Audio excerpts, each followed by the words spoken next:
ওফ সোনা, হ্যাঁ বলো, কি কি হয়েছে? গরম লাগছে। গরমটা আজকাল পড়েছে। আর ভালো লাগছে না। তাহলে ঘরে কাঁচা আম আছে না? আছে তো। তাহলে এক কাজ করি, তোমার এই গরম থেকে মুক্তি পাওয়ার জন্য একটাই উপায় আছে আমার কাছে। তুমি জাস্ট আমাকে 5টা মিনিট টাইম দাও। কি আমি করবে? তোমাকে এই কাঁচা আম দিয়ে এত সুন্দর আম পোড়া শরবত বানিয়ে দেবো না, তোমার মানে সেটা খেতেও সুন্দর লাগবে, আর তোমার এই যে গরম এটা একদম দূর হয়ে যাবে। জাস্ট 5টা মিনিট টাইম দাও। আম পোড়া শরবত? হ্যাঁ, তা যাও, তাড়াতাড়ি বানিয়ে নিয়ে আসো। তুমি জাস্ট একটুখানি ওয়েট করো। ভীষণ গরম লাগছে, যাও।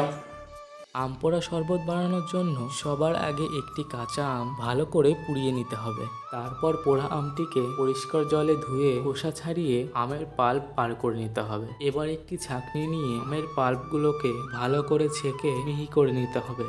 এবার একটি কাচের গ্লাস নিয়ে তার মধ্যে একে একে আমের পাল্প, ঠান্ডা জল, বিট নুন, পরিমাণ মতো চিনি, চাট মশলা, জলজিরা, একটু লেবুর রস ও পুদিনা পাতা দিয়ে ভালো করে মিশিয়ে নিতে হবে। এবার গার্নিশিং এর জন্য গ্লাসের উপর স্লাইস করা এক টুকরো লেবু ও একটু পুদিনা পাতা দিয়ে দেবো। ব্যাস, রেডি আমাদের আম পোড়া শরবত। এই গরমে এইরকম এক গ্লাস ঠান্ডা আম পোড়া শরবত হলে আর কিচ্ছু চাই না। সত্যি খেতে কিন্তু দারুণ হয়েছিল। তোমরাও বাড়িতে কিন্তু অবশ্যই ট্রাই করে দেখো, আর খেয়ে কেমন লাগলো আমাদের কমেন্টে কিন্তু অবশ্যই জানিও। তোমাদের উত্তরের অপেক্ষায় রইলাম। তাহলে এবার আসি, আবার আসবো একটা নতুন রেসিপি নিয়ে।